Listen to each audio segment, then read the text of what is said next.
kagok hadirin, kalau mau cita-cita mending cita-cita jadi hamba kesayangan Allah. Ada pertanyaan silakan. Ya, Cika. Ya silakan.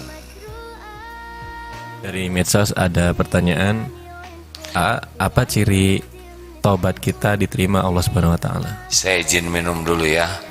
Silakan. Bismillahirrahmanirrahim.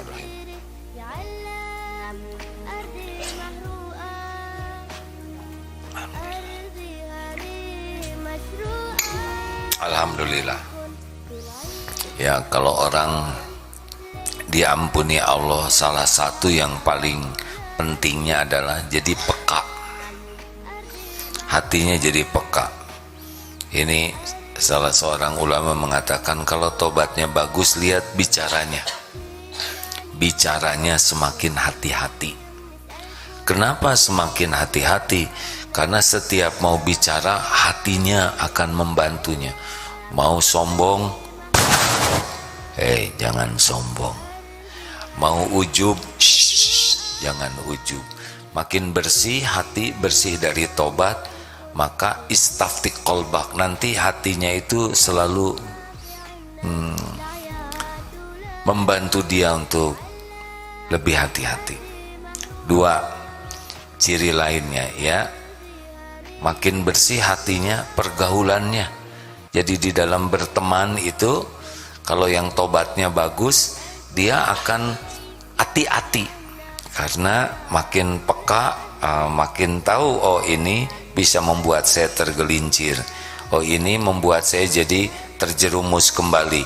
Kalau sebelumnya mungkin dia nyaman-nyaman saja, tapi makin bersih hatinya, makin hati-hati di dalam memilih lingkungan. Banyak ya ciri-cirinya, tapi ini diantara yang secara sederhana bisa kita maknai.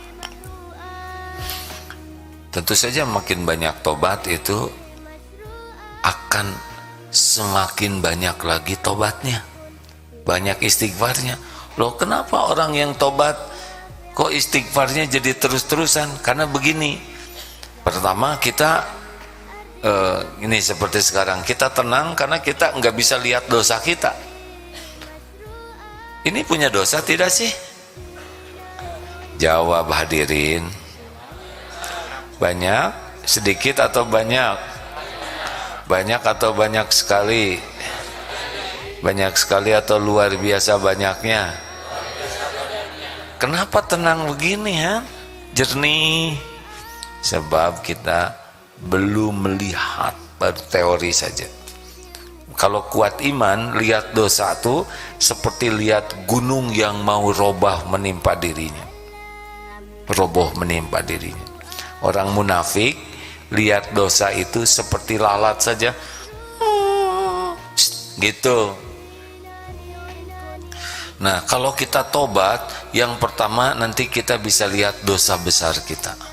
Ampun, takut dengan dosa besar. Makin tobat, lama-lama kita bisa lihat dosa sedang. Ya Allah, tadi waktu lihat dosa besar, kita nih jarang tobat karena tidak lihat dosa besar ancaman. Tapi kalau tobat nanti biasanya dosa besar, aduh saya malu. Lama-lama dosa sedang, lama-lama kelihatan dosa kecil, lama-lama tobat terus kelihatan dosa yang halus, lama-lama kita istighfar kita juga nanti kita tobatin. Astagfirullah, tadi saya istighfar tapi istighfarnya tidak benar. Jadi terus, sedangkan kita tidak mungkin sempurna tanpa dosa. Nah, jadinya kita tuh orang yang ahli tobat itu pasti banyak istighfarnya. Karena tiap bikin dosa sedikit saja, walladzina idza fa'alu fahishatan aw zalamu anfusahum dzakarullah fastaghfaru lidzunubihim. Jadi bikin dosa, minta ampun. Nah, cirinya begitulah kalau orang yang tobatnya bagus itu, selain bisa jaga diri, juga dia akan terus-menerus banyak tobat. Di antaranya itu, lanjut. Ini nggak ada yang nanya nih pada wajahnya, wajah-wajah ingin nanya. Ya silakan, ada satu.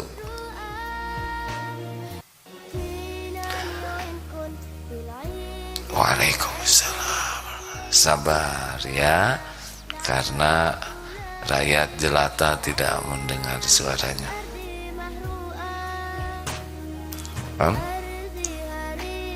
Tuh,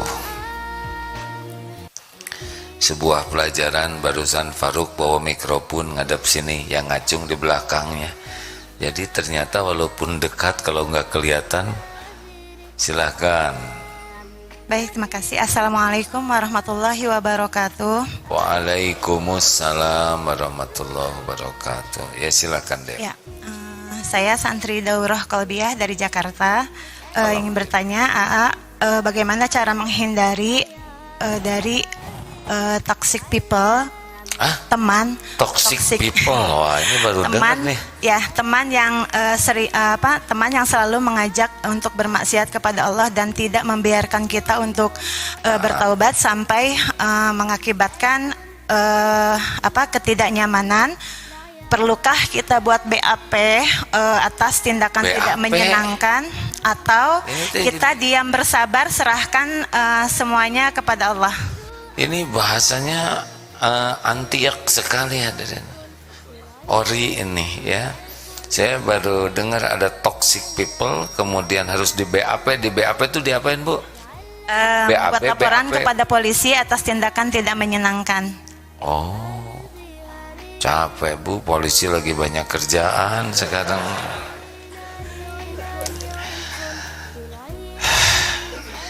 Jadi ada toxic people, ada benefit people. Aduh, jadi bahasa pusing nih begini. Gini Bu ya, kita gaul dengan orang, kan udah dikasih tahu rumusnya. Apa rumusnya? 2B 2L. Jadi ada yang bisa dibantu? Jadi kalau ada yang ngobrol jangan diam-diam, enggak. Ada yang bisa dibantu? Ada yang bisa bantu deh, mungkin pakai selotip atau apa. Memang lembut tapi ganas.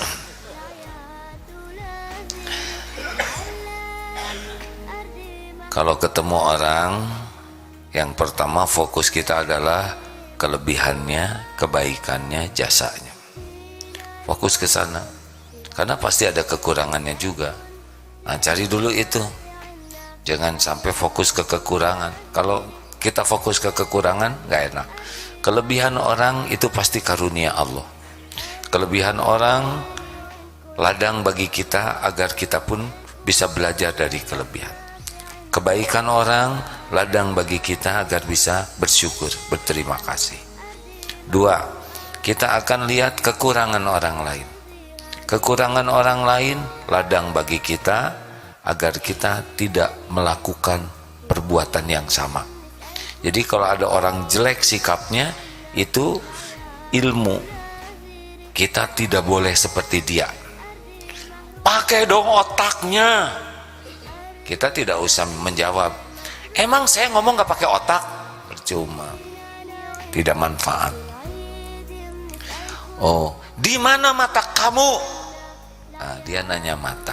Kita tidak ini, itu juga sama emosi. Nah, kita belajar, oh begitulah orang marah. Orang marah akalnya turun. Kita tidak boleh menirunya. Ada orang berbuat salah karena tidak tahu itu salah. Kita tidak boleh marah, kita bantu jadi tahu. Ada orang yang berbuat salah sudah tahu tapi belum mampu. Kita bantu supaya mampu. Jadi posisi kita tuh bukan menghakimi orang yang salah, tapi membantu orang yang salah supaya bisa jadi lebih baik. Ibu kalau punya salah maunya dihukum, di BAP atau dibantu, Bu? Mikrofon ya. Kalau punya salah coba maunya di BAP atau dibantu? Dibantunya dengan kasar atau lemah lembut? Lemah lembut. Udah gitu mau diungkit-ungkit nggak kesalahan yang lalu? Enggak mau.